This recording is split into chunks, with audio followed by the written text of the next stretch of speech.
તો અમદાવાદ પશ્ચિમ માટે ભાજપ કોંગ્રેસ એક્શનમાં જોવા મળી રહ્યો છે। અમદાવાદ પશ્ચિમ બેઠકની વાત છે, જેમાં અમદાવાદ પશ્ચિમથી દિનેશ મકવાણા ભારતીય જનતા પાર્ટીના ઉમેદવાર છે। તેવામાં કોંગ્રેસનો ઉમેદવાર કોણ હોઈ શકે છે તેને લઈને વધુ વાતચીત કરવા માટે કશ્યપ જોશી જોડાઈ ગયા છે।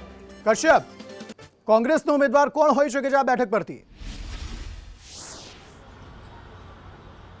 દિનેશ મકવાણાને ભાજપે ચૂંટણી મેદાનમાં ઉતાર્યા છે, ત્યારે હવે કોંગ્રેસ છે તેમાં મનોમંથન છે તે ચાલી રહ્યું છે અને હાલ બે નામ છે તે ચાલી રહ્યા છે। જો મહિલાને ટિકિટ આપવાની વાત આવે તો રત્ના વોરા કે જેઓ રખિયાલ વોર્ડથી પૂર્વ કોર્પોરેટર હતા અને હાલ પ્રદેશમાં પ્રવક્તાની જવાબદારી છે તે સંભાળી રહ્યા છે। સાથે જ એક નામ છે તે શૈલેષ પરમારનું ચાલી રહ્યું છે, જે છેલ્લા ઘણા વર્ષથી દાણીલીમડા બેઠક છે ત્યાંથી તે ચૂંટાઈને આવે છે। હાલ અમદાવાદ પશ્ચિમ બેઠક છે, જેમાં જમલપુર ખાડિયા બેઠક હોય કે દાણીલીમડા, તેના ઉપર કોંગ્રેસનો કબજો છે અને તેને લઈ અને કોંગ્રેસ જે છે તે આ સીટ જીતવા પૂરું જોર લગાવી શકે છે અને આ બેમાંથી કોઈ પણ એક નેતાની પસંદગી ઉમેદવાર તરીકે થાય તેવી શક્યતા વર્તાઈ રહી છે।